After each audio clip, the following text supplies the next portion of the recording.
aza matsiaro ny lasana amin'ny sainany taloha. Indro izao efa hanao zava-vaovao ho ankehitriny dia efa miposaka izany. Isaia 7:7 ny 9:20 ka hatramin'ny 7:20. Fandaharana iray izay iarahanao amin'ny mpanompon'Andriamanitra apôstôly Andreas eto amin'ny radio feon'ny lanitra 107.2 FM isan'andro amin'ny ora toy izao, izay andraisanao vavaka sy tsodrano idiranao amin'ny fiainana vaovao miaraka amin'Andriamanitra, ary andrenesanao toroteny, fampianarana, taridalana ho amin'ny famonjena ny fanahinao mandrakizay.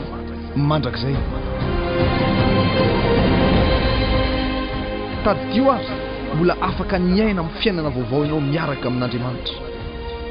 033 91 711 66 033 91 711 66 034 92 543 76 034 92 543 76. Aza matsiaro ny lasana amin'ny sainany taloha. Indro izao efa hanao zava-vaovao ho ankehitriny dia efa miposaka izany. Isaia 7:7 ny 9:20 ka hatramin'ny 7:20.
Iditra ao anatin'ny tenin'Andriamanitra ary sika amin'ny ity anio ity. Ao anatin'izao voalohambolana izao dia iresaka mahakasika ny varavarana misokatra izay ataontsika rehetra. Izay zany no lohahevitra hoentintsika amin'ity androany ity. Varavarana misokatra izay ataontsika rehetra. Mba teneniko ilan'izany eo akaikinao hoe izay zavatra ataonao hoe misy varavarana misokatra miaraka amin'izay. Amen. Izay ny lohahevitra horesantsika amin'ity anio ity, ary mino fa hanampy antsika ny fanahy masina hatakatra an'izany tian'Andriamanitra ao ambara izany.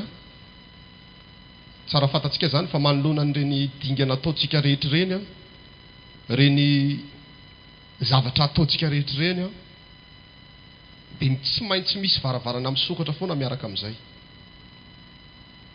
Manao ny tsara ianao dia misy varavarana misokatra. Manao ny ratsy ianao dia misy varavarana misokatra. Ary ny zavatra tiatsika ho tratrarina rehetra amin'ny fiainana dia tsy maintsy misy varavarana sokafana aloha. Zay vao afaka miditra amin'izany toerana tianao atongavana izany ianao. Ny zavatra rehetra ny akamaroan'ny mety tsy izy rehetra fa ny akamaroan'ny zavatra tadiavintsika amin'izao fiainana izao dia tsy maintsy varavarana sokafana foana aloha. Zay vao afaka miditra ao anatin'izany tsika. Zay no tonga tsika miresaka hoe ny varavarana misokatra izay zavatra ataontsika. Amin'ny fotoana ianao zany manao dingana anankiray, amin'ny fotoana ianao manao zavatra anankiray eo amin'ny fiainanao, iny amin'ny sehatry ny fanompon'Andriamanitra, dia misy varavarana misokatra manaraka an'izay. Resaka io zany no resantsika eto amin'ity androany ity. Dia manasanao mpitiavana ny tenako mandray ny baibolinao jerevantsika ny amin'ny bokin'ny asan'ny apôstôly. Hijery ohatra maromaro tsika hoe inona daholo ny sationany fotsiny no hoentsika fa tena miditra lalina ao anatin'izay fampianarana izay. Inona daholo misy varavarana tokony ho sokafana eo amin'ny fiainantsika. Hijery an'izay aloha tsika any amin'ny bokin'ny asan'ny apôstôly 4:20. Asan'ny apôstôly 4:20. Fakina manomboka ny andininy fa 4:20. Asan'ny apôstôly toko 5:10 ny andininy 5:20 vakina amin'ny anaran'i Jesosy Tompo. 20 vakina amin'ny anaran'i Jesosy Tompo. Ary rehefa nandeha namaky ny Pisidia izy dia tonga tany Pamfilia. Ary noho ny efa nitoro ny teny tany Perga izy dia nidina nakany Atalia. Dia niondrana atsambo niala teo izy akany Antiokia, izay efa nanolorana azy ho amin'ny fahasoavan'Andriamanitra ho amin'ny asa izay nofitaina. Ny andininy 17. Ary rehefa tonga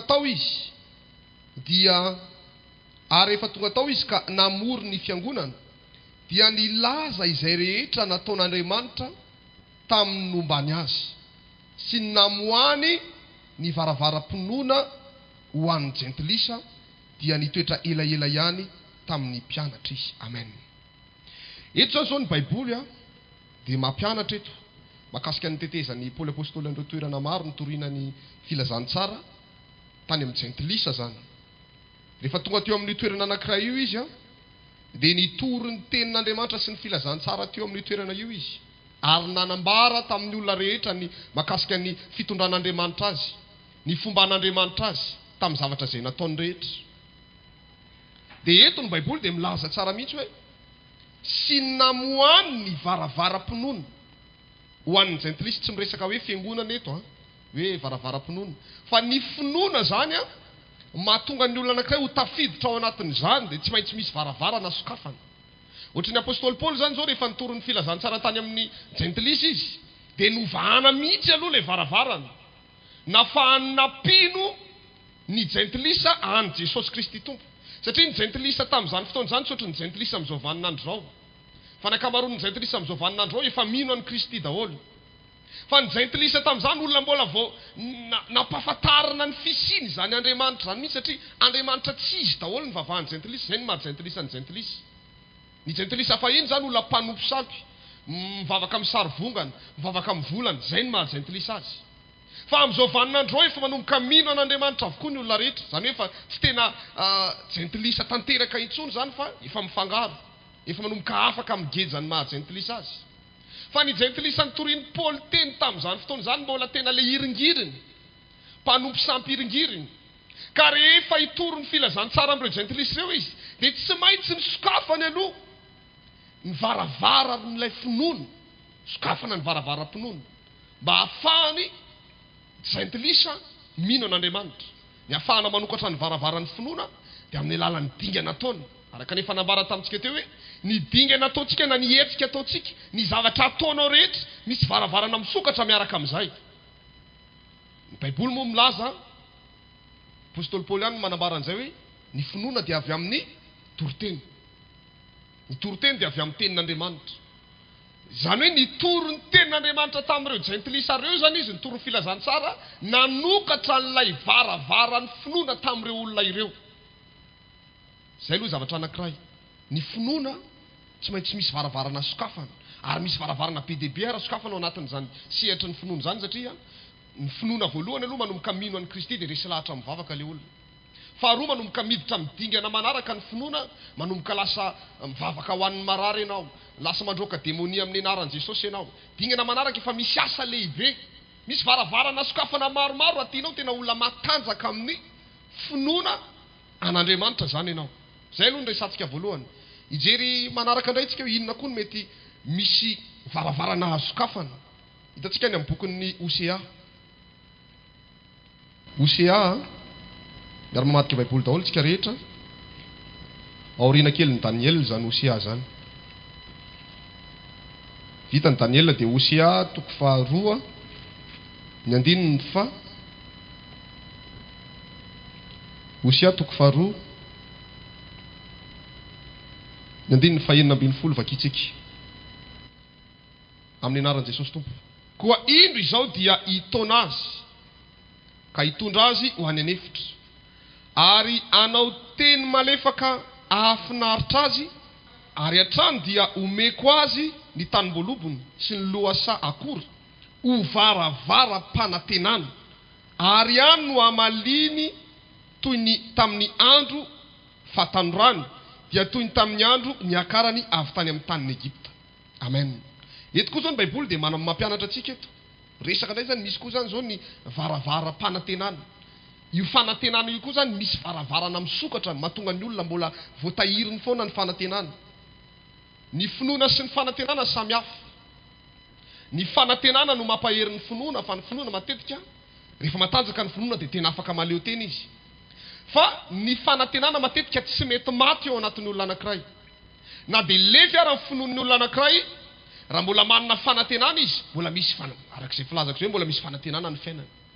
Ohatra ny Abrahama zao, raha ny zavatra nitranga teo amin'ny fiainany hoe tenenin'Andriamanitra izy hoe orain'ny firenena maro izay efa 770 taona na 100 taona akory ary, orain'ny firenena maro. Raha mijery ny toe-batany sy ny vadiny izy ny fiainany tsy mampino azy zany hoe mbola hiteraka izy ary tsisy finoana mihitsy mbola hiterahany Abrahama. Fa hoy voalazan'ny baiboly hoe na dia tsy nisy nanantenana ary dia mbola nanantena ihany Abrahama fa orain'ny firenena maro. Zany hoe ny fanantenana foana matetika no manangana ny sain'ny olona. Ny olona anankiray matetika tsy manam-ponina fa rehefa ampanantenanao zavatra izy dia velona indray ny finoana ao anatiny.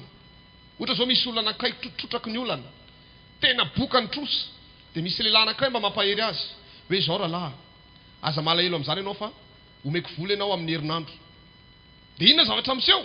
Miakatra ilay fanantenana, velona indray ny fanantenanao anatiny. Raha olona ketraka izy teo aloha miasa saina hoe ahoana ny fomba hamerenako ny volan'ireto olona izay masika ve, manana ny toetrany, tena tery ny olona mifamerenana ny volany.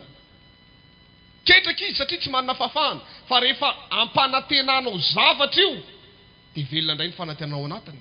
Miaraka amin'izay matanjaka ho azy ny finoan'ilay olona. Zay io ravana malala amin'ny tompo. Manarak'izay, Kolosianina 4:4. Manazavazava fotsiny aloha zaho ohatra ny hoe zavatra misy varavarana eo amin'ny fiainantsika alohan'ny tena hidirako amin'ilay tena votoatin-dresaka amin'ity ano ity, satria mila fantatsika ny mahakasika an'ity hafatra ity mba hahafahanao tena mitandrina tsara ny amin'ny zavatra ataonao manomboka eto. Ijery andin'ny soratra masina manaraka tsika ny amin'ny Kolosianina 4:4 ny andin'ny 7. Tsy manina vakitsika manomboka ny andin'ny 2 amin'ny anaran'i Jesosy Tompo. Mareta amin'ny fivavahana ka miambena amin'izany amin'ny fisaorana. Ary mangataka koa anay mba amohan'Andriamanitra varavarana ho an'ny teny filazanay ny amin'ny ny zava-miafina izay any Kristy, sady izany no namatorana ahy mba ahariariko tsara izany tahaka izay tokony hitenenako. Averiko vakina ny andin'ny 7. Ary mangataka koa anay mba amohan'Andriamanitra varavarana ho an'ny teny filazanay ny zava-miafina izay any Kristy, sady izany no namatoranay. Amen. Eto zany zao apôstôly Paul dia mampianatra ihany koa. Nandefa taratasy tany amin'ny zanam-piangonana izy tany Kolosia hoe mahareta ozy izy amin'ny fivavahana miambena amin'izany amin'ny fisaorana. Dia mangatao ahy nangataka fitondrana mambavaka zany izy inona ny zavatra nangatahany Paul, fomba vavaka ohatrotry ny ahoana, mba anokafan'Andriamanitra ny varavarana ho an'ny teny, le teny filazantsara zany, lay toro-teny izay ambarany. Tanareo tsara zany na io filazantsara io misy varavarana sokafana afahan'ny olona mampitany io. Misy olona nge te hitory fa tsy afaka mitory, tsy mahay mitory, tsy hitan'izay teneniny. Rehefa hitory izy tsy hitan'izay teneniny. Any an-trano izy manana hita za tonga dia hoery amin'ny tsenana Analakely dia tonga dia hoapokaka eo ny filazantsara. Rehatra be izy miala any an-trano, tonga eo vao mahita le lehilahy anankiray mijery azy tonga dia mangovotra izy. Tsy mahita teneniny. Satria nahoana? Tsy mbola misokatra lay filazantsara. Na misy toerana anankiray hitorianao filazantsara, fa tsy mety mandray ary tsy misy manaiky ireo olona ireo satria mbola tsy misokatra ho an'ireo olona ireo ny varavarana izay filazantsara izay. Ka apôstôly Paul zany teto rehefa nangataka fitondrana mambavaka tamin'ireo zanany ara-panahy rehetra, dia ozy izy hoe mangatao ahy eo anatrehan'Andriamanitra ozy izy mba hamohana ny varavarana ho an'ny teny ilazana ny zava-miafina izay any Kristy, sady izany no namatorana anay. Hafa ihany ianao rehefa manao zavatra misy varavarana misokatra eo anoloanao, mahomby ianao amin'ny zavatra ataonao. Nefa tadidio foana fa ny dingana ataonao tsy maintsy misy varavarana misokatra miaraka amin'izay. Raha tianao zany misokatra ny varavarana eo anoloanao, manaova dingana. Tsy maintsy manao dingana ianao dia miaraka amin'izay misy varavarana misokatra miaraka amin'izay. Toy ihany tsika Salamo 1:7. Jirandiny tsoratra masina vitsivitsy aloha tsika dia avy eo miditra tanteraka amin'ny fampianarana amin'izay a. Salamo faraka amby 700 manomboka ny andininy faharoa vakina amin'ny anaran'i Jesosy Tompo. Aoka akeo anatrihanao mandrakariva toy ny didikazo manitra ny fivavako ary toy ny fanatitra ariva ny fanandratako ny tanako. Jehova ho asio fiambenana eo anoloan'ny vavako, ambeno ny varavaran'ny molotro. Amen. Jereo tsara zao io a. Ny molotra tsika koa raha zany zao dia misy inona. Nefa jereo kengely ny akaikinao hoe. Jereo nge ny molony mahita varavarana eo ve zao tsika. Fa amin'ny tontolon'ny ara-panahy zany io a, misy varavarana misokatra amin'ny alalan'ny molontsika io. Amin'ny fotoana ianao zany tianao hisy varavaran'ny fahasoavana, misy varavaram-pitahiny, tianao hitranga sy hisokatra eo amin'ny fiainanao, dia io molotra io ihany manokatra an'izany. Afaka manokatra varavarana eo amin'ny fiainantsika ny molontsika na ny teny aloky ny vavantsika. Miteniteny foana ianao hoe ty lehibe loha ty, ohatra zany a. Soreninao amin'ilay zanakao, lehibe loha, le vendrana be ito. Dia inona zavatra miseho? Sokatra le varavarana. Mianatra ihany le zanakao any ampianarana, fa efa misy varavarana anankiroa misokatra zany eo anoloan'ilay zaza. Satria izy manao dingana mianatra, dia misy varavarany fahatafavoahana sy ny fahatafitana misokatra eo anoloany. Fa saingy nanokatra varavarana anankiray koa ianao miaraka amin'izay. Dia inona le varavarana? Le vendrana, le beloha, le tsy mahay ninina. Dia na le zaza raha sahirana mianatra amin'ny fiainana satria nahoana? Misy varavarana anankiroa misarika azy. Ny anankiray misarika azy ho any amin'ny fahatafitana. Ny anankiray misarika azy makany amin'ilay havendranana. Iza nanokatra an'ilay varavarana nefa? Ianao ray aman-dreniny ihany. Amin'ny alalan'ny molotra, ny molontsika na ny teny aloky ny vavantsika, manokatra varavarana eo anoloantsika io. Izay no mahatonga ny Davida mpanjaka rehefa nivavaka ny teny manao hoe: Jehova ô, asio fiambenana ozy izy eo anoloan'ny vavako, eo anoloan'ny vavany. Io vavantsika io nangataka Davida, asio fiambenana io. Io tsy azo miteniteny izay tsika tenenina amin'ny fiainana io vavantsika io. Fa ny Davida dia nangatahany mihitsy asio fiambenana eo anoloan'ny vavako. Faharoa, ambeno ny varavaran'ny molotra. Nangataka mihitsy Davida rehefa nivavaka mba asiana fiambenana zany ny vavany, ary ho ambenana mihitsy ny varavaran'ny molony. Satria amin'ny fotoana izy miteny dia manokatra varavarana izay. Io a zany ny dingana ataonao rehetra. Tsy voatery hoe dingana manao mandroso, tsy voatery izay ihany. Iny efa dingana lehibe iny. Dingana ataon'ny masonao, dingana ataon'ny sofinao, dingana ataon'ny vavanao, dingana ataon'ny tananao, dia efa misy varavarana misokatra miaraka amin'izay. Matetika ry havana malala ao amin'ny Tompo, isika izay manompo an'Andriamanitra ihany indraindray no manokatra varavarana tsy izy eo amin'ny fiainantsika. Indraindray amin'ny fomba fitenitsika, mifamaly nareo mivady, misy tsy fitovikevitra, diraikitra amin'izay ny fanokafana varavarana. Raha izao no mitoy, isaraka ihany tsika. Tsy aharitra ny tantara raha izao no mitoy. Hitanareo tsara ilay izy, iza ihany manokatra an'ilay varavarana amin'izany? Sika ihany manokatra an'ilay varavarana. Efa manomboka misy varavarana misokatra tsy maharitra ilay tokantrano zany ao anatin'izay resaka mandeha izay a. Dia mitatra eo ihany ilay resaka, dia milamina aloha, dia amin'ny fotoana hafa indray dia mipoitra indray iny resaka iny, dia miverina foana satria ilay varavarana efa misokatra. Teneny kely no akaikinao, tandremo manokatsokatra varavarana tsy izy hoe. Amen. Io teny aloky ny vavantsika io, tadio fa manokatra varavarana. Misy varavarana eo amin'ny molontsika eo. Raha sokafana ihany le izy, sokafy anokafana fahasoavana zavatra tsara eo amin'ny fiainantsika. Izay no mahatonga ny Baiboly miteny hoe ialao ny fahatezerana fa ratso ny hafaran'izany. Toy ihany tsika Korintiana voalohany toko fa 9:10. Korintiana voalohany toko fa 9:10.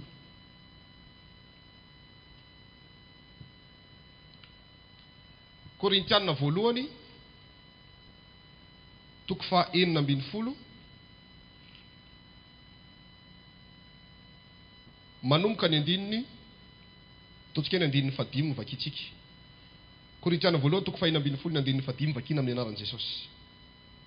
Akaty aminareo aho rehefa mamaky any Makedonia, fa amaky any Makedonia aho, ary angamba hitoetra eo aminareo aho na andany ny ririnina azy mba anateranareo ahy amin'izay alehako, fa tsy mikasa amangy anareo toy ny mandalo ao ankehitriny, fa manantena hitoetra elaela eo aminareo aho satria raha sitrapon'ny tompo. Nefa hitoetra any Efesosy aho mandra-piavin'ny Pentekosta, fa varavarana lehibe no voavoa ho ahy ahazahoako miasa tsara nefa maro ny mpanohatra. Ny 9:7 vakina tsara anaran'i Jesosy, fa varavarana lehibe no voavoa ho ahy ahazahoako miasa tsara nefa maro ny mpanohatra. Amen. Eto zao Paoly apôstôly nandeha nakany Makedonia, dia andalo amin'ny toerana misy an'ireto mpianany reto, dia ozy izy hoe hitoetra any aminareo elaela raha sitrapon'ny tompo. Hitoetra any Efesosy aho ozy izy Paoly apôstôly mandra-piavin'ny Pentekosta, ohatran'ny zao vaninandro eny antsika zao manam-pahatonga ny Pentekosta. Fa varavarana lehibe ozy izy no voavoa ho ahy ahazahoako miasa tsara. Misy varavarana misokatra nafahan'ny Paoly apôstôly ny asa tsara. Izy mitoro filazantsara na omby tamin'izany fitoriana ny filazantsara izany, nampibebaka nampanaiky jentilisa maro an'i Kristy sy ny fahamarinana rehetra, ny lalàn'Andriamanitra sy ny fitsipika. Dia nisy varavarana nisokatra teo anoloany na ahafahany nanatanteraka n'izany asa zany. Tsy misy olona afaka manao ninininy zany raha tsy misy varavarana misokatra eo anoloany. Zay io ry havana malala ao amin'ny tompo. Ny asa tsara ataontsika fitoriana filazantsara, ny asa ataonao any amin'ny toeram-piasananao io, varavarana misokatra io. Zay ny zavatra miaina eto ambonin'ity tany ity, ny zavatra rehetra hitantsika eto, misy varavarana mila sokafana avokoa. Zay vao afaka manatanteraka azy isika. Misy karazan'olona nefa na dia manao dingana ary, nendray le varavarana mafy sokafana be. Nendray le varavarana mafy sokafana be mihitsy. Indray zany mila fangatahana mafy eo anatrehan'Andriamanitra. Misy karazana varavarana tsy mety misokatra raha tsy mangataka eo anatrehan'Andriamanitra. Ohatran'ny Paoly apôstôly zao dia nangataka fitondrana mambavaka mba hamohana ny varavarany teny filazantsara zay toriny, mba hanokafana an'le varavarana. Misy karazana varavarana tsy mety misokatra mihitsy, fa mila vavaka mafy, mila ezaka mafy. Iny le dingana iny, io tsy ve manao dingana kely indray mandeha anao dia misokatra le izy. Fa misy karazana varavarana efa nirindrina mampolopolo taona ny maro, mitaky ezaka mafy zay vao misokatra io varavarana io. Fa amin'ny fotoana ny varavarana anankiray misokatra dia afaka mandroso ao anatin'izany dingana na zany etaitaponao zany ianao. Averiko hatrany am-piandohana amin'izay, amin'ny fotoantsika manao dingana dia tady idio tsara fa misy varavarana misokatra miaraka amin'izay dingana ataontsika izay. Mahazava azy kokoa zany dia zao, ny hetsika ataonao rehetra tonga dia misy varavarana misokatra miaraka amin'izay. Dia avahako tsara mihitsy, misy hetsika anankiroa foana matetika ataon'ny olombelona. Na izy manao ny tsara, miaraka amin'izay dia misy varavarana misokatra tsara miaraka aminy. Na izy manao ny tsy mety, dia miaraka amin'izay misy varavarana ratsy izay misarika azy makany amin'ny fahaverezana sy ny fahampiteny misokatra eo anoloany. Ijery indray ary tsika any amin'ny bokin'ny Isaia 9:20. Hiditra lalindalina amin'izay tsika. Isaia 9:20, ny andininy fa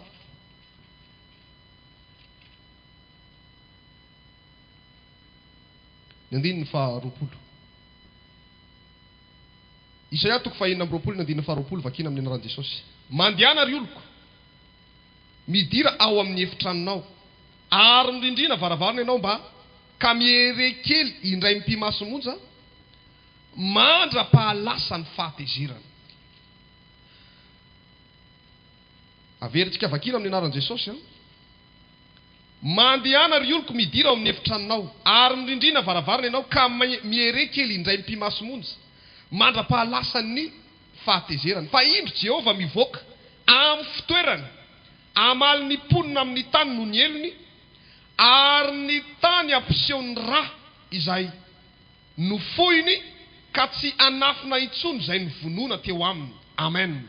Eto zany miresaka mahakasika ana loza vaninandro farany. Ty fampianarana ity tena miditra lalina na amin'ny fiainantsika tokantrano, na any amin'ny sehatry ny asa, amin'ny fiainana andavanandro. Ny tontolo ny ara-panahintsika ary ny fiainana mandrakizay mihitsy. miresaka fahateveran'Andriamanitra tsika amin'ny fotoana ivoahan'Andriamanitra dia ifanandrana amponina rehetra eto ambonin'ny tany.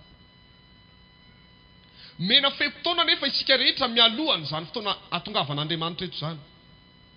Dia ny Baiboly eto mampianatra hoe mandehana ry olo kosa izy midira ao amin'ny efitranonao ary mirindrina varavarana ianao ka mihere kely indray mpimasomonjy. Tanareo tsara. Misy zavatra tsy takatry ny olona zany fa ireny zavatra ataontsika hoe isika mandray fanapahan-kevitra miroso amin'ny fahamarinana ireny.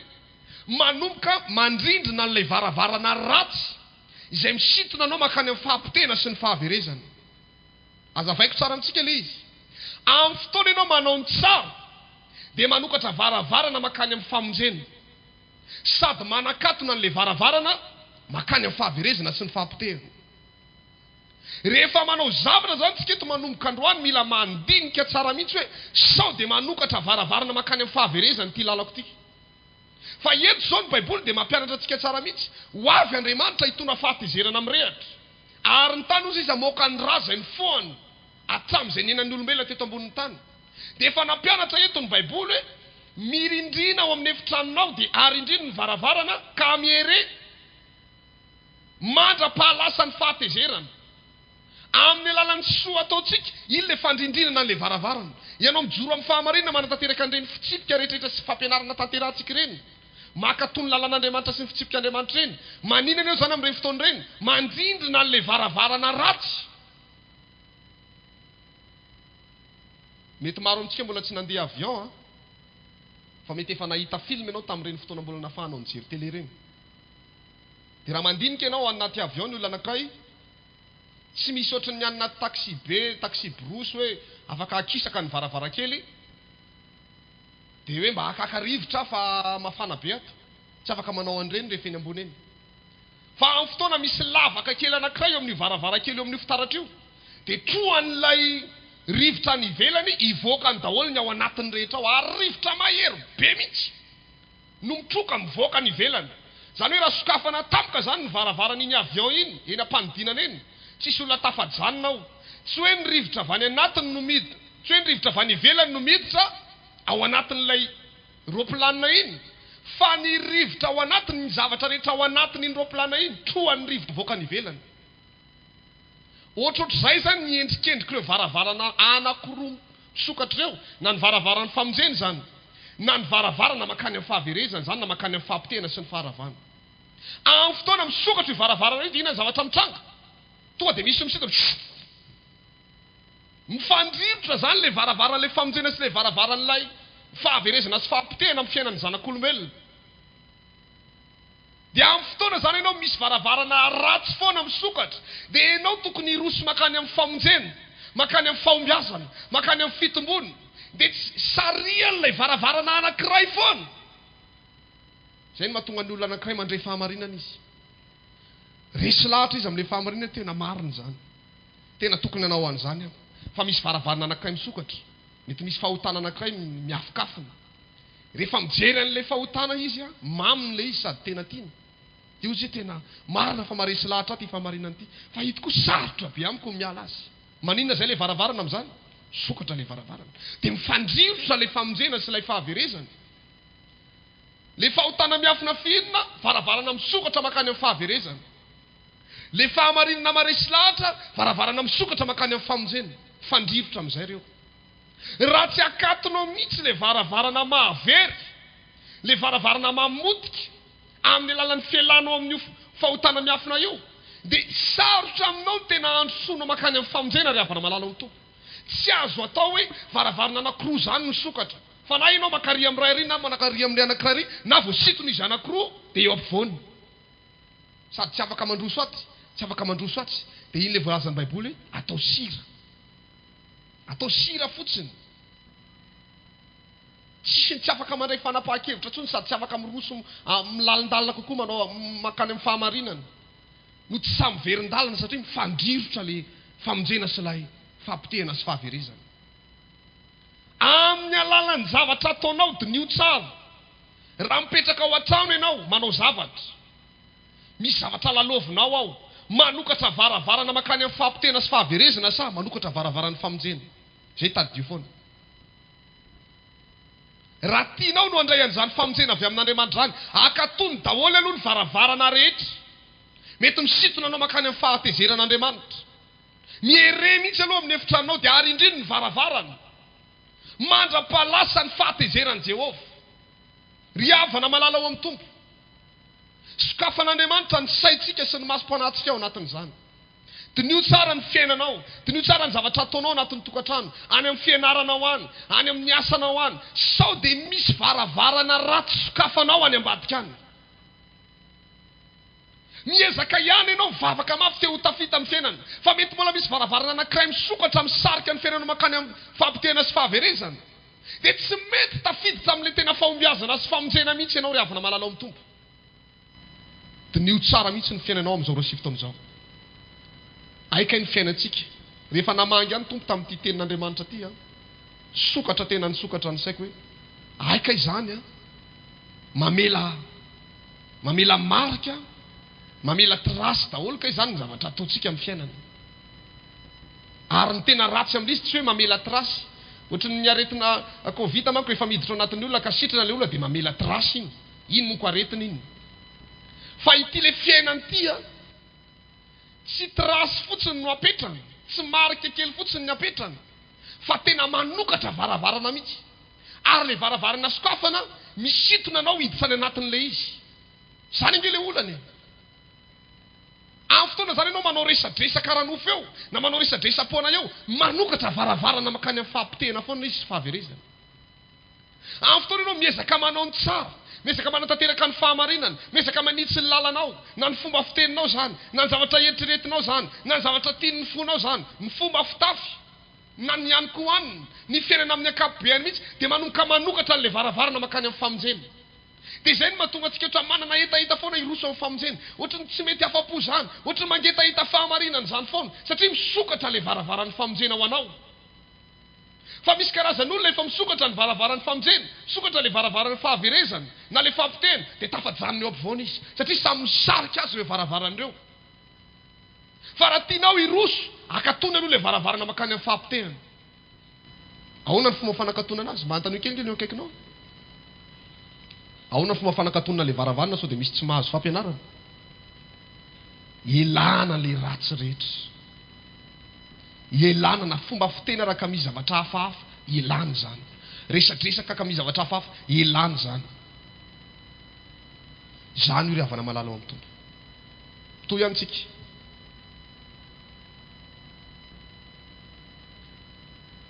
Jeremia toko 7.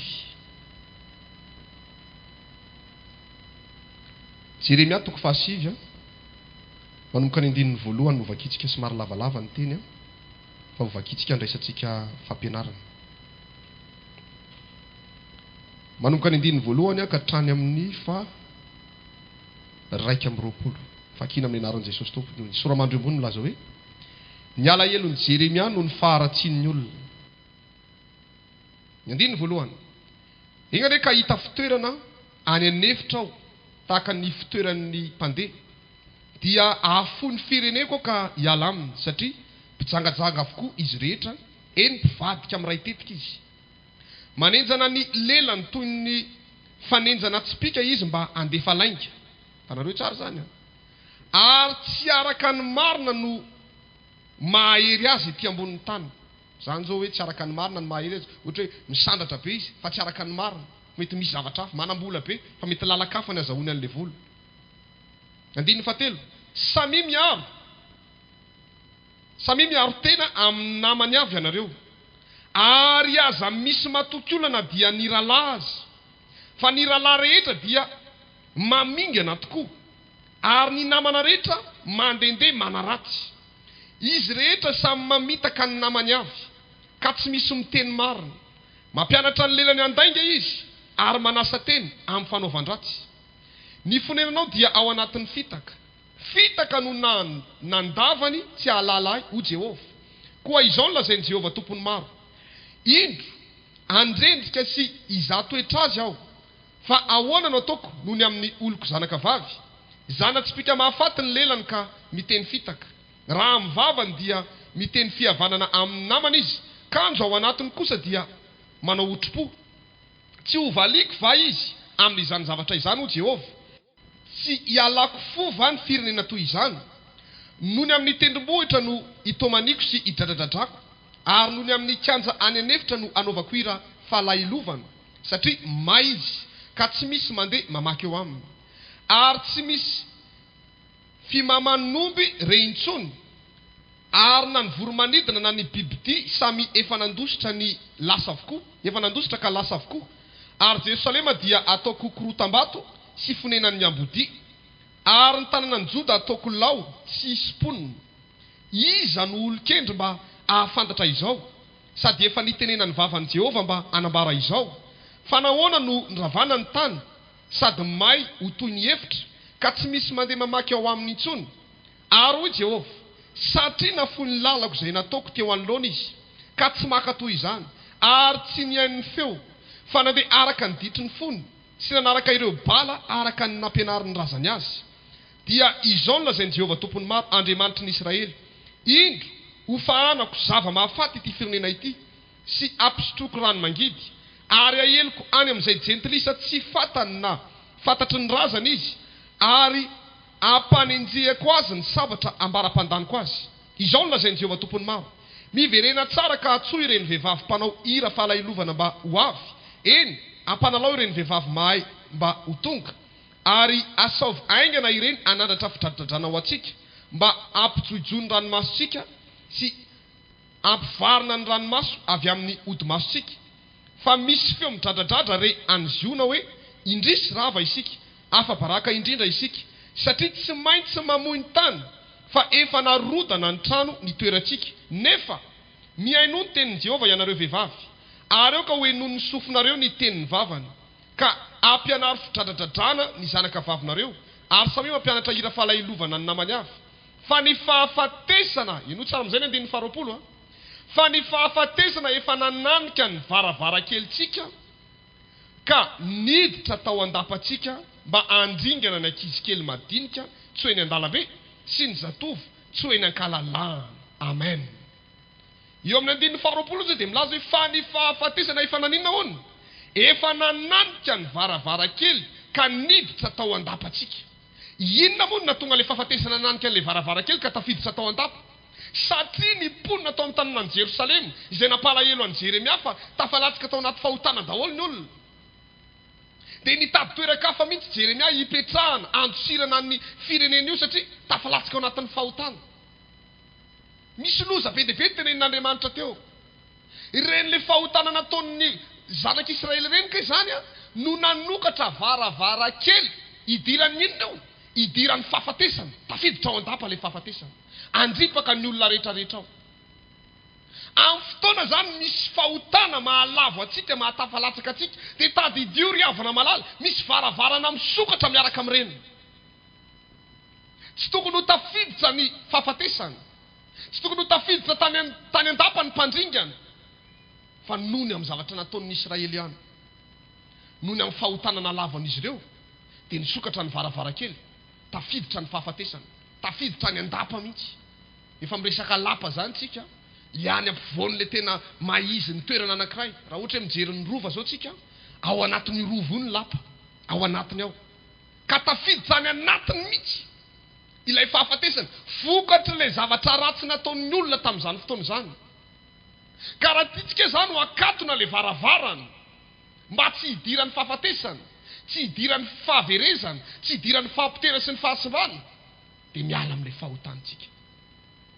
Lazao kely ny eo akaikinao hoe mandraisa fanapahan-kevitrinao mahafo ny lalan-dratsy rehetra, manakatona ny varavarana misarika antsika any amin'ny fahaverezana io. Betsaka ry havana malalo amin'ny tompo, olona anankiray efa misy varavarana efa ho 10 angamba misokatra eo anoloana, varavarana makany amin'ny fahampitehana daholo io sy fahaverezana. Ry havana malalo amin'ny tompo, tsy tratrany zany loza zany ny Israely raha tsy nanokatra varavarana. Rehefa misokatra nefa varavarana io ratsy io, le varavarana ratsy, vokatry le fahotana tao, vokatry ny fitenitenenam-pona, vokatry ny zavatra tsy mety atao rehetrarehetra. Dia tadidio tsara fa mahay manararoatra mihitsy Satana ao anatin'ireny, misarika atsika, tena misarika atsika mihitsy hoe avy aty ny lalana, Le satana tsy manana fahefana manokatra varavarana hitondranao any amin'ny fahampitena sy fahaverezana zany, fa fanapahan-kevitsika ihany no ahafahantsika manokatra an'io. Isika ihany no manana lakile manokatra an'io. Ny lakile anokafanao dia ny dingana ataonao ihany, ny hetsika ataonao ihany. Vao manao hetsika isika, vao manao hetsika ny olona rehetra, dia misy varavarana misokatra miaraka amin'izay. Mba somary anontany kely sady mitsikitsiky any ianao, mba manontany namanao. Varavarana firy zay no misokatra eo anoloanao hoe? Mba misokatra ve le varavaran'ny famonjena? Tsapanao ve ianao miroso makany amin'ilay famonjena satria sa hoe tafiditra eo anelanelany amin'izao fotoana izao? Niroso ihany ianao tamin'ny voalohany. Fa nisy varavarana nakany amin'ny fahaverezana, fahampitena anankiray tamika tafasokatra. Dia lasa tafajanona eo ampovoany. Araka ny teneniko ny fampisitony reo. Ny makany amin'ny famonjena misitona anao makany. Le varavarana makany amin'ny fahaverezana misitona anao makany. Tsy tafiala eo ampovoany ianao raha tsy akatonao mihitsy aloha ny anankiray amin'ireo. Nefa raha nakatona ihany ry havana, ilay varavarana makany amin'ny fahaverezana akatona. Toy ihany tsika rehetra.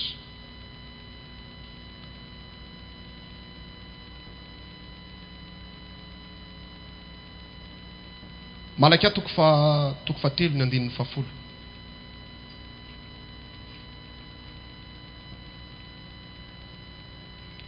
Malakia toko fahatelo ny andinin'ny fahafolo. Vakina amin'ny anaran'i Jesosy Tompo avy any Nazareta. Entinareo ny fahafolo-karena rehetra ho amin'ny trano firaketako, mba asikanina ao an-tranoko. Ary izaho toetra amin'izany aho, ho Jehovah tompony maro. Raha tsy ho voako ny varavaran'ny lanitra ho anareo ka ampidinako fitahiana manana mbiampy ho anareo. Amen. Eto indray zany zao a. Isika manao ampafolo-karena, manao dingana anankiray zany ianao, na manao hetsika anankiray manao ampafolo-karena, manatitra ny ampafolo-karena. Dia inona ny zavatra mitranga amin'ny fotoana ianao manatitra ampafolo-karena anao reny? Manokatra varavaran'ny lanitra Andriamanitra. Tanareo tsara zany. Amin'ny fotoana hoa isika manao dingana anankiray dia misy varavarana misokatra miaka amin'izay. Raha manao ampafolo-karena indray zany ianao, tianao mba hosokafana ny varavaran'ny lanitra ho anao, dia manao ampafolo-karena zany ianao, dia misokatra ny varavaran'ny lanitra. Tsy misokatra ho azy zany io, fa amin'ny alalan'ny dingana ataonao manatitra n'izany ampafolo-karena zany ho an'Andriamanitra no ahafahanao manokatra ny varavaran'ny lanitra. Ny varavaran'ny lanitra raha sokafanao, tsy hoe misokatra ho an'ny olona rehetra. Teneno kely an'izany no akaikinao. Raha ianao no manokatra an'ilay varavarana, tsy misokatra ho an'ny olona rehetra fa misokatra ho anao ihany. Ahoana moa ny aposible an'izany hoe zany manokatra varavaran'ny lanitra dia ny olona rehetra no andeha hiditra any? Izay manokatra ny varavarana eo anoloany ihany ny tafiditra ny varavarana sokafana. Samy manana varavarana daholo isika rehetra eo. Manana safidy anankiroa ny amin'ny varavarana sokafana. Na ny varavaran'ny lanitra famonjena, na ny varavarana makany amin'ny fahaverezana. Anjarantsika ny manokatra sy manidy an'izay. Fa tsy mety hoe zany manokatra dia isika rehetra hiara-hiditra. Ny azonay mpanompon'Andriamanitra atao fotsiny dia zao, manokatra n'ilay varavaran'ilay teny filazantsara sy fahamarinana izahay a, dia izay rehetra vonina hiditra ao no tafiditra ao amin'ny alalan'ny fampianarana ny fahamarinana amintsika tahaka izao. Izay ny anjaranay mpanompon'Andriamanitra. Fa ny fidirana ao anatin'ny famonjena, ny fidirantsika ao anatin'ny famonjena dia miankina amin'ny fanapahan-kevitra ihany. Raha tia hanokatra ny varavaran'ny lanitra zany ianao, le varavaran'ny lanitra voalazan'ny Baiboly eto hoe varavaran'ny lanitra ampidinana fitahiana manana mbiampy. Zany hoe misy ny varavaran'ny lanitra hidiranao makany amin'ny famonjena, misy ny varavaran'ny fitahiana fotsiny ampidinana fitahiana. Raha tianao zany hosokafana le varavaran'ny lanitra ampidinana fitahiana manana mbiampy, ny eo tsy lany ny tonga ihany, dia inona ny fanokafana an'ilay izy? Mianatra tsika rehetra manao ampafolo-karentsika ao anatin'izany. Raha tianao hosokafana ny varavaran'ny lanitra, le varavaran'ny fitahiana, manaovy ianao ampafolo-karena. Rehefa tahian'Andriamanitra ianao a, esory foana ny ampafolony. Ohatra moa fanasorana an'ilay ampafolony. Raha ohatra ianao hoe tahian'Andriamanitra 500,000 FMG ohatra, dia divisena par 10 zany iny, zaraina folo, dia 50,000 zany ny ampafolony. Dia ohatr'izay. Rehefa tahian'Andriamanitra, reny solila ataontsika reny, ampafolony sakafo, ampafolony zavatra rehetra ny voalazan'ny Baiboly eto, entinareo ny fahafolo-karena rehetra, sy ny fahafolo-karama ihany, fahafolo-karena rehetra. Ohatra hoe mahandro sakafo ianao androany, vidy laoka ianao, laokana 25,000. dia mahandro vary telo kapoaka, dia ny vary telo kapoaka anesoranao ny ampafolon'ilay kapoaka anankiray ray sotro finanana, dia telo sotro zany ny ampafolon'ny telo kapoaka, dia ny 25,000 vidianina loaka esoronao ny 500. Izay ny ampafolon'ny sakafo. Ny ampafolon'ny zavatra rehetra mila esorona ho an'Andriamanitra. Raha tianao hisokatra ilay varavaran'ny lanitra, fitahina, abidinina fitahina manana ambiampy. Anjaranao ny mandray fanapahan-kevitra, fa ny anjarako dia mampianatra. Na iza mampianatra ary, raha tiako hisokatra ny varavaran'ny fitahina zany, tsy maintsy manao ampafolo-karena, fa tsy afaka misokatra ny varavarana eo anoloko. Raha tsy manao an'izany aho, anokafako an'ilay varavarana. Zay zany ilay izy. Manarak'izay, lioka toko fa 3:10.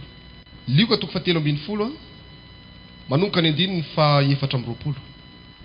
Na tsy manina vakitsika manomboka ny 4:20 mihitsy azahoantsika azy tsara. Lioka toko fa 3:10 ny 4:20 vakina amin'ny anaran'i Jesosy Tompo avy an-Nazareta ny soramandry ambony hoe ny nantaniny an Jesosy na ho vitsy ny olona voavonjy na tsy. 4:20 ary Jesosy nandeha nitety ny tanàna sy ny vohitra nampianatra sady nandroso nakany Jerosalema. Dia hoy ny anankiray taminy tompoko, moa vitsy va no vonjeny. Ary hoy izy tamin'ny olona, misese hiditra amin'ny varavarana ety ianareo. Fa hoy izao aminareo, maro no hitady hiditra fa tsy ho afaka.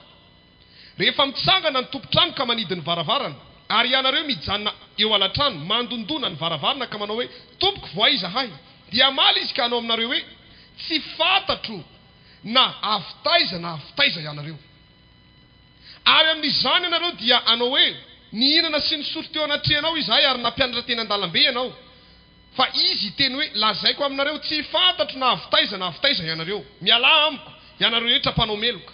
Any no isy ny fitoamanina sy ny fikotroanify.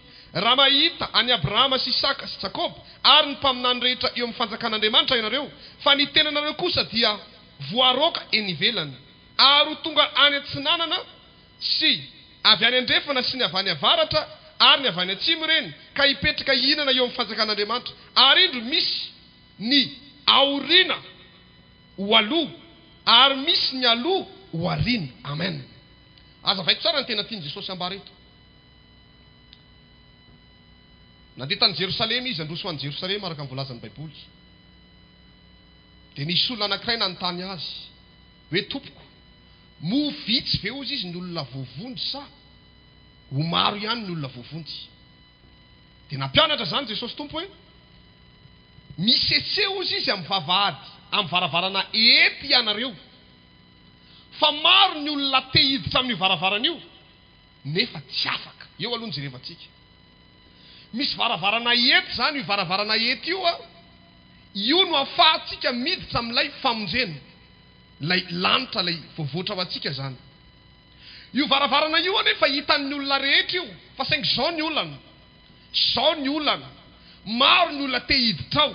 Iza moa ny olona tsy te ho voavony zany?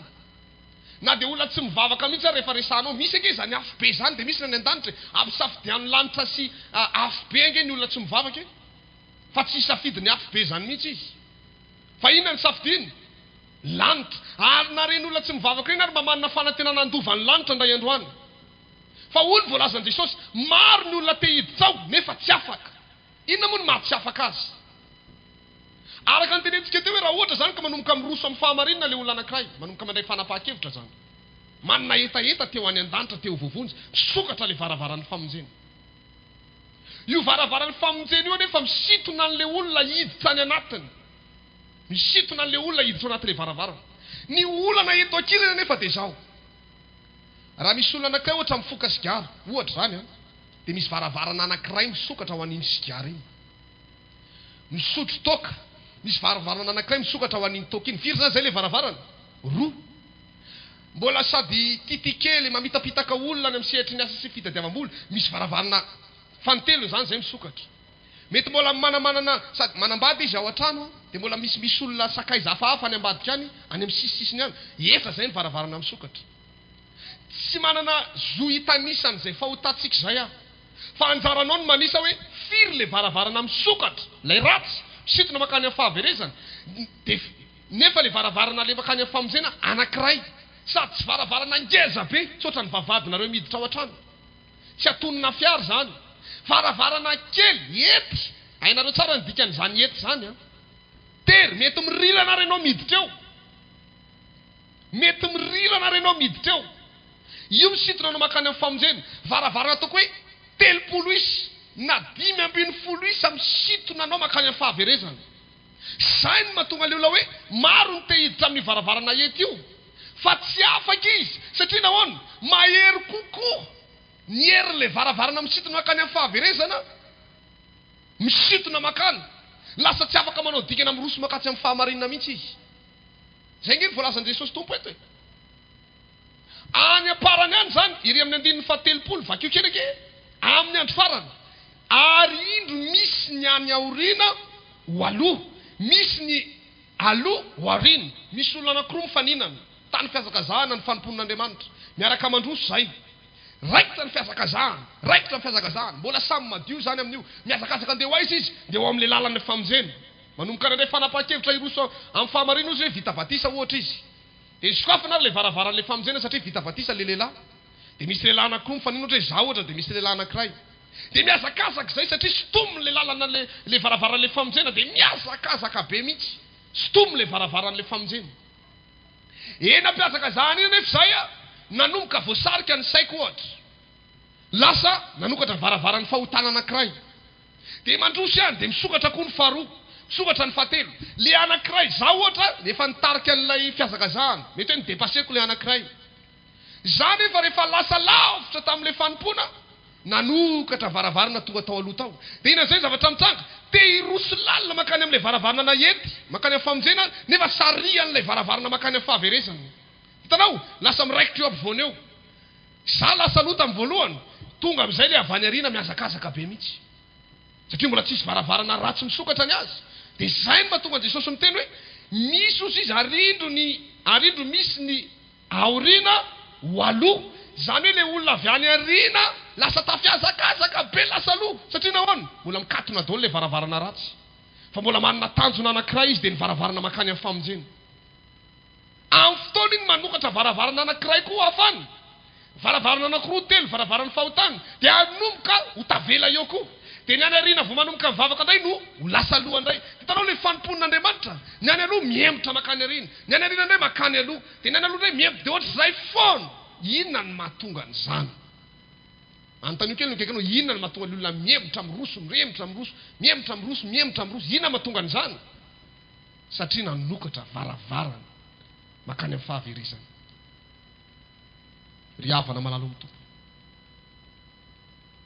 tsy vitan'ny efa tery ny varavarana makany amin'ny famonjena mbola sarotra hidirana ihany ny varavaran'ny fahotana nefa tsy fantatra efa firy no misokatra eo anilany mifanitonyireo zavatra ireo fampisitonyireo varavaran'ireo raha tiatsika hiditra amin'ny famonjena amin'ilay varavarana ety akatony daholo aloha ilay varavarana misy faratsiana rehetra reny fahotana reny fomba fiteny reny zavatra ataontsika rehetra reny akatony daholo ajanony manomboka eto fa tsy afaka hirosotsika raha tsy mikatona mihitsy ireo varavarana ratsy misarika antsika makany amin'ny fahaverezan'ireo ianao ny tompo-tsafidy efa nasehon'Andriamanitra anao eo anoloanao ny lalana sy ny fiainana sy ny fahaverezana anjaranao no misafidy tsy maintsy misafidy ianao ny amin'izay varavarana izay iza no hidiranao lay makany amin'ny fahaverezana ilay mikidana be ve malalaka be zay te hiditra any afaka miditra ny daholo sa le varavarana tery maro ny te hiditra amin'ny varavarana io fa vitsy ny tafiditra maro ny te hiditra fa tsy afaka isika rehetra mahainao iny ankamaroantsika te hiditra ao daholo fa ianao misy zakany zazany inona raha tsy afahako tena miditra amin'ilay fahamarinana mbola misy varavarana fahotana misokatra ao mbola misy varavarana fahaverezana misokatra ao mbola misy varavarana tsy fahombiazana misokatra ao amin'ny lalandreny fahotana sy ny tena lokony vavantsika ndao anitsy ny lalantsika manomboka eto amin'ny andro mahoro ny voalazan'ny bokyny mpitoroteny mandiny teny efa misy zavatra mitranga amin'ny fiainantsika tsika zany mila manomboka androany mila tia mandinika ny fiainantsika fa tsy alefa mandindeha ho azy hoe miposaka ny masoandro dia iny indray fa lasa dia miposaka ny masoandro dia iny ray fa lasa dia miletika dia matory dia ohatra izany foana tsisy fandiniana fa manomboka eto tsika mba mandinika ny fiainantsika madin'io ny fiainanao manomboka eto hoe inona daholo marina ny varavarana ratsy misokatra mety misarika makany amin'ny fahaverezana inona ny zavatra mbola ataoko tsy mety eo anatrehan'Andriamanitra inona kosa ary ny tokony ataoko anatanjahako ilay famonjena ilay fidirako any amin'ilay varavarana ety mila miroso lalina mila miroso lalina mila miroso lalina inona ny tokony ataoko anjaranao ny mandinika manomboka eto maro ny fahamarin'ny fampianarana antsika eto amin'ity onjam-peo ity mandraisinao fanapahan-kevitra ry havana malalo amin'ny tompo satria efa atombotra ny fotoanantsika afatra farany tsarovy raha ny teny an'ilay faninanana teo hoe lehilahy anankiroa mifaninana miazakazaka ho tonga any amin'ilay famonjena dia ny anankiray nanokatra varavarana dia lasa tavela dia nidepasen'ilay avy any ariana dia lasa niazakazaka vela dia nanokatra varavarana koa dia samy tafajanona eo ohatra ny te hiroso tsy afaka miroso te hiroso tsy afaka miroso tadidio fa tsy mandrakizay ny hijanonana eo amin'ny toerana io misy fetra ny fotoanantsika eto ambonin'ity tany ity misy fetra ny fiazakazahantsika eto ambonin'ity tany ity fa tsy hoe hijanona eo mandrakizay ianao sady misokatra ny varavarana tsy no misokatra ny famonjena dia eo ianao tsy afaka miroso dia eritreritra ianao mbola hanana firy-taona eto fa misy fetrany ny fotoanantsika eto ka sao ry havana malala ka tara variana mijanona eo ampovoana eo ianao tara tapitra ny fotoanan'izao tontolo izao tonga ny andron'Andriamanitra iditra amin'ilay aramagedona sy fampitehana n'izao tontolo izao amin'izay ilay andro lehibe n'Andriamanitra tsy to dia ho sahirantsika amin'izany fotoana izany tonga ny fampakarana ny olo-masina mety eo imasonao ny ahitany ampakarana ny namanao na ampakarana ny vady aman-janakao hoe iny fa lasa tsy hita ny vady aman-janako fa lasa izy ianao rery amin'izay ny ao an-trano sahirana ianao amin'izany fotoana izany fa mbola manana fotoantsika nesana ny afatr'Andriamanitra ohatr'izao manitsy ny lalantsika ndo hiaraka hanatsara ny lalantsika sika manomboka eto ndo hanamarina ny diantsika eo anatrehan'Andriamanitra satria vaninandro farany izao afaka manitsy ny lalanao ianao aoka ho tsara fiandohana isika rehetra efa vidy ty toroteny ity dia hivavaka sika hibebaka eo anatrehan'Andriamanitra anakatonareo varavarana ratsy rehetra anomboka hanao dingany tsika hibebaka vita ny fibebahana dia manao dingany ianao manakatona ilay varavarana raha misy fahotana miafina ataonao any na fahotana miarihary ary afoy izy izany manomboka eto fa ho hitanao fa hanampy anao Andriamanitra afatra farany sisy any amin'ny Jaona toko fadimy Jakoba toko fadimy amaranako azy Jakoba toko fadimy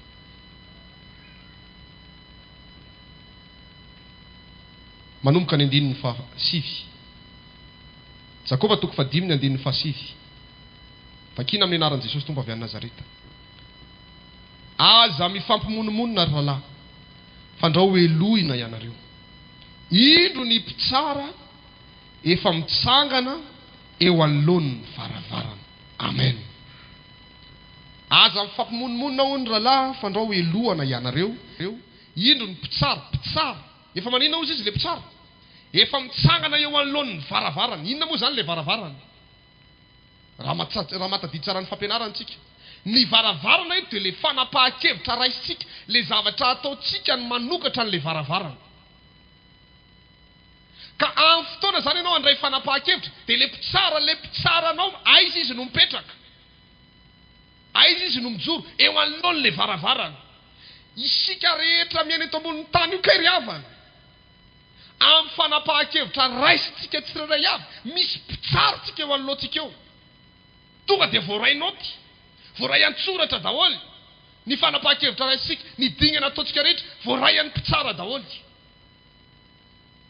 zay zany mahatonga ny olona anankiray hoe raha vao manao zavatra hafahafa ohatr'izao tonga dia misy valiny foana satria voatsara eo no eo efa mijoro eo anoloan'ny varavarana ny mpitsara mandray fanapahan-kevitra anao miteniteny foana dia tonga dia misy valiny eo no eo satria nahoana voatsara eo no eo tsy miandry tsy voatery hoe tonga any amin'ny fitsaran'Andriamanitra ianao voavoatsara fa ety ambonin'ny tany ihany ny olona anankiray manao dingana amin'ny zavatra ataony na mandray fanapahan-kevitra amin'ny zavatra ataony dia efa voatsara eo no eo zay no mahatonga ny olona sasany hoe voamaty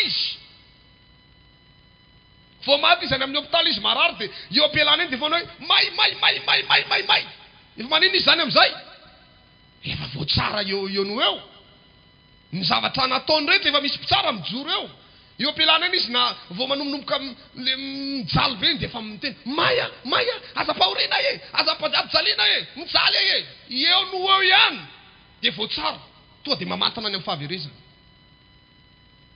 Tadidio foana fa ny zavatra ataontsika misy mpitsara mijoro eo alohantsika eo.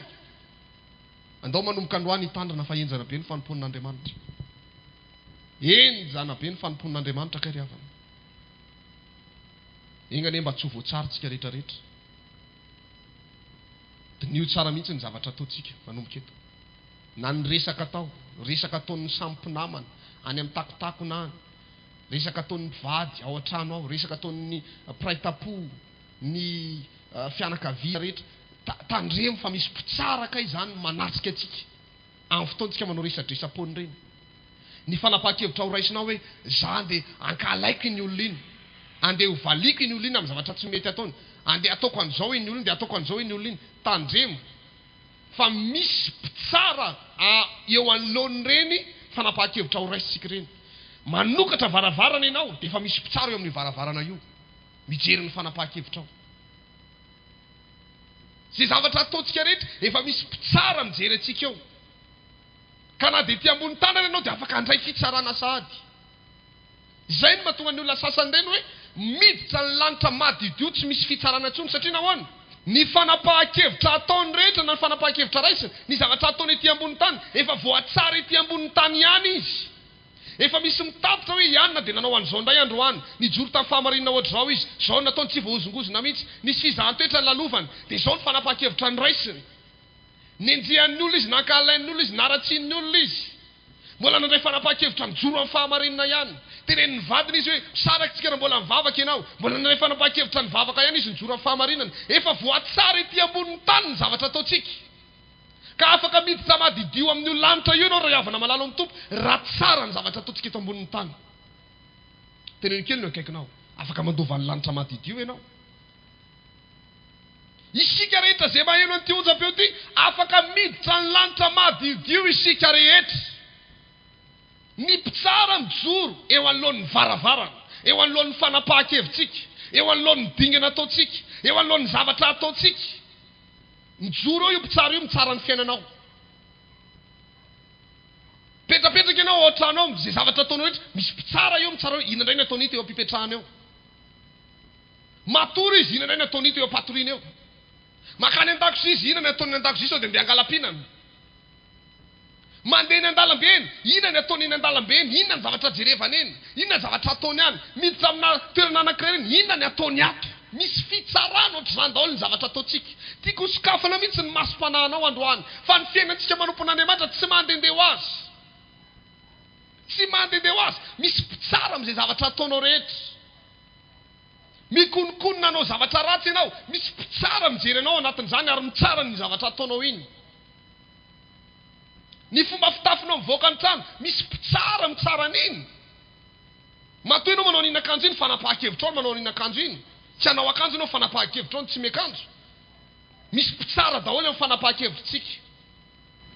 Anjaranao ny miezaka. Mino fa ampy angamin'izay afatra izay. Raha raviko ny ten'Andriamanitra dia izao. Varavarana misokatra izay ataonao rehetra. Varavarana misokatra izay dingana ataonao. Raha tianao hiditra amin'ny varavarana ety, varavaran'ny famonjena, akatony daholo ireo varavarana ratsy rehetra. Amin'ny alalan'ny fandraisantsika fanapahan-kevitra, hiala amin'ireo karazana fahotana. Matotsika mandrehana izany afatra izany, matoky ao fa vonona ny tompo hamonjy atsika. Raha handray fanapahan-kevitra ianao androany. Asandrato ny tananao dia misaoran'Andriamanitra ny amin'izany tenin'Andriamanitra izany. Misaotranao izay Andriamanitra ny amin'ny teninao. Nampianatra ny atao tamin'ity ity. Omena voninahitra ianao Andriamanitra. Iraiko ny anaranao ary. Ankalazaiko mandrakizay. Andriamanitra mahay ny zavatra rehetra ianao ary. Andriamanitra mananatra anay. Taizanay. Manitsy ny dianay. Masina ianao Andriamanitra. Masina ianao. Hamonjy ny tsirairay avy amin'izao sy fotoan'izao. Amin'ny anaran'i Jesosy Kristy efa Nazareta. Amin'ny anaran'i Jesosy. Yesu tompoko. Amen.